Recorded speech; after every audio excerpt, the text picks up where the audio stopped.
श्री श्री राधा माधव की जय। श्रीमद् भगवत गीता की जय। श्रीमद् भगवत गीता का तीसरा अध्याय और श्लोक संख्या 43 का अभी हम पाठ करेंगे। ये हमारा अंतिम श्लोक है तीसरे अध्याय का, जिसको भगवान कंक्लूजन के तौर पर ले रहे हैं। वो कहते हैं, एवं बुद्धे परम बुद्ध्वा संस्तभ्ये आत्मानम आत्मना जहि शत्रु महाबाहो काम रूपम दुरासदम। एवं बुद्धे परम बुद्ध्वा संस्तभ्ये आत्मानम आत्मना जहि शत्रु महाबाहो काम रूपम दुरासदम। एवं बुद्धे परम बुद्ध्वा, इस प्रकार अपने आप को बुद्धि से भी श्रेष्ठ जीवात्मा को जानकर, यानी अर्जुन को बता रहे हैं भगवान, संस्तभ्ये आत्मानम आत्मना, आत्मानम मन के लिए आया यहाँ पर, आत्मना बुद्धि के लिए। मन को बुद्धि के द्वारा इस काम रूपी दुर्जय शत्रु को तुम वश में करो, क्योंकि जब तक हम बुद्धि के द्वारा ये नहीं समझ लेते कि हमारा शत्रु हमारे भीतर ही बैठा है, बाहर के ही नहीं है, तब तक हम दूसरों को ही दोष देते रहेंगे अपने दुख का। जैसे ही हमारे जीवन में कोई दुख आता है तो हम सोचने लगता है कि किसी अन्य ने हमें दुख दिया, किसी परिवार वाले ने दुख दिया। पति सोचता है पत्नी ने दुख दिया, पत्नी सोचती है पति ने दुख दिया, बेटा सोचता है पिताजी ने दुख दिया, और पिता सोच रहा है कि मुझे बेटे के द्वारा दुख मिल रहा है।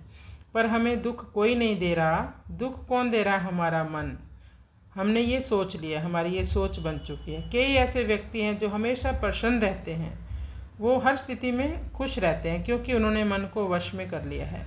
यानी जिस चीज़ में हमारी बुद्धि लगती है वहाँ हमारा मन भी लगने लगेगा, फिर इंद्रियां भी लग जाएंगी। जैसे ही हम भगवान को महत्व दे रहे होते हैं अपने जीवन में, वैसे हमारी बुद्धि, हमारा मन, हमारी इंद्रियां अपने आप भगवान की चरणों की भक्ति में लग जाएंगी, भगवान के नाम में लगेंगी, और हमें वह शक्ति मिल जाती है कि हम कठिन से कठिन परिस्थितियों में, यानी रुलाने वाली परिस्थितियों में भी हम प्रसन्न बने रहते हैं।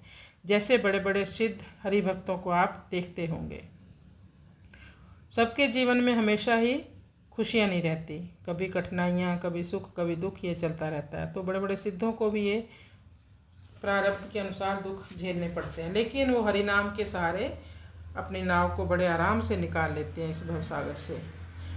तो अब आप इसका अनुवाद करें। हे महाबाहो अर्जुन, इस प्रकार अपने आप को इंद्रिया, मन, बुद्धि से श्रेष्ठ जानकर अपनी बुद्धि के द्वारा मन को वश में करके, यानी स्थिर करके, इस काम रूपी दुर्जय शक्ति को जीत लो। जहि शत्रु महाबाहो काम रूपम दुरासदम। महाबाहो का अर्थ है बड़ी और बलवान भुजाओं वाला, अर्थात शूरवीर। अर्जुन को महाबाहो अर्थात शूरवीर कहकर भगवान यह लक्ष्य कराते हैं कि तुम इस काम रूप शत्रु का दमन करने में समर्थ हो। संसार से संबंध रखते हुए काम का नाश करना बहुत कठिन है। यह काम बड़ों बड़ों के भी विवेक को ढक कर उन्हें कर्तव्य से विमुख करा देता है, च्युत करा देता है, जिससे उनका पतन हो जाता है। इसलिए भगवान ने इसे दुर्जय शत्रु कहा है। काम को दुर्जय शत्रु कहने का तात्पर्य इससे अधिक सावधान रहने में है, इसे दुर्जय समझकर निराश होने में नहीं। प्रत्येक कामना की उत्पत्ति, पूर्ति, अपूर्ति और निवृत्ति होती है, इसलिए मात्र कामनाएं उत्पन्न और नष्ट होने वाली हैं, परंतु स्वयं निरंतर रहता है और कामनाओं के उत्पन्न तथा नष्ट होने को जानता है। इसलिए कामनाओं से वह सुगमता पूर्वक आसानी से संबंध विच्छेद करके निकल सकता है, क्योंकि वास्तव में संबंध है ही नहीं। इसलिए साधक को कामनाओं से कभी घबराना नहीं चाहिए। यदि साधक का अपने कल्याण का पक्का उद्देश्य है तो वह काम को बड़ी आसानी से मार सकता है। कामनाओं के त्याग में तथा परमात्मा की प्राप्ति में सब स्वतंत्र अधिकारी योग्य और समर्थ हैं, परंतु कामनाओं की पूर्ति में कोई भी स्वतंत्र अधिकारी योग्य और समर्थ नहीं है, कारण कि कामना पूरी होने वाली है नहीं।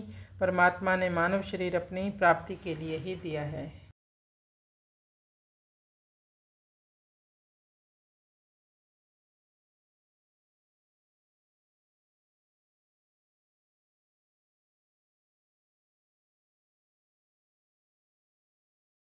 इसलिए कामना का त्याग करना कठिन नहीं है। सांसारिक भोग पदार्थों को महत्व देने के कारण ही कामना का त्याग कठिन मालूम देता है। सुख यानी अनुकूलता, सुख की कामनाओं को मिटाने के लिए ही भगवान समय समय पर दुख यानी प्रतिकूलता भेजते हैं कि सुख की कामना मत करो, कामना करोगे तो दुख पाना ही पड़ेगा। सांसारिक पदार्थों की कामना वाला मनुष्य दुख से कभी बच ही नहीं सकता। यह नियम है, क्योंकि संयोग जन्य भोग ही दुख के हेतु हैं। स्वयं यानी स्वरूप में अनंत बल है। उसकी सत्ता और बल को पाकर ही बुद्धि, मन और इंद्रियां सत्तावान एवं बलवान होते हैं, परंतु जड़ से संबंध जोड़ने के कारण वह अपने बल को भूल रहा है और अपने को बुद्धि, मन और इंद्रियों के अधीन मान रहा है। इसलिए ही काम रूप शत्रु को मारने के लिए अपने आप को जानना और अपने बल को पहचानना बड़ा जरूरी है।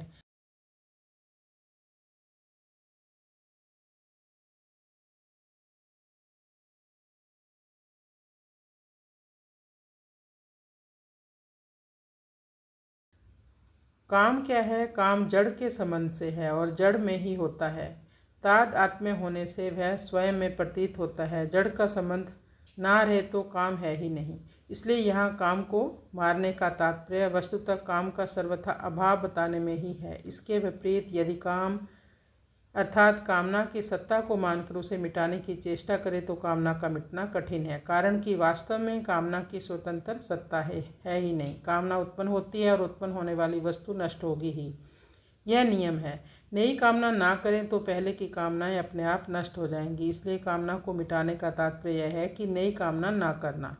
शरीर आदि सांसारिक पदार्थों को मैं, मेरा और मेरे लिए मानने से ही अपने आप में कमी का अनुभव होता है, पर मनुष्य भूल से उस कमी की पूर्ति भी सांसारिक पदार्थों से ही करना चाहता है। इसलिए वह उन पदार्थों की कामना करता है, परंतु वास्तव में आज तक संसार के जो पदार्थ हैं किसी की भी कमी की पूर्ति हुई नहीं और हो सकती भी नहीं, कारण कि स्वयं अविनाशी और पदार्थ नाशवान है। स्वयं अविनाशी होकर भी नाशवान की कामना करने से लाभ तो कोई होता नहीं और हानि कोई सी भी बाकी रहती नहीं, मतलब हानि होती। इसलिए भगवान कामना को शत्रु बताते हुए उसे मार डालने की आज्ञा दे रहे हैं।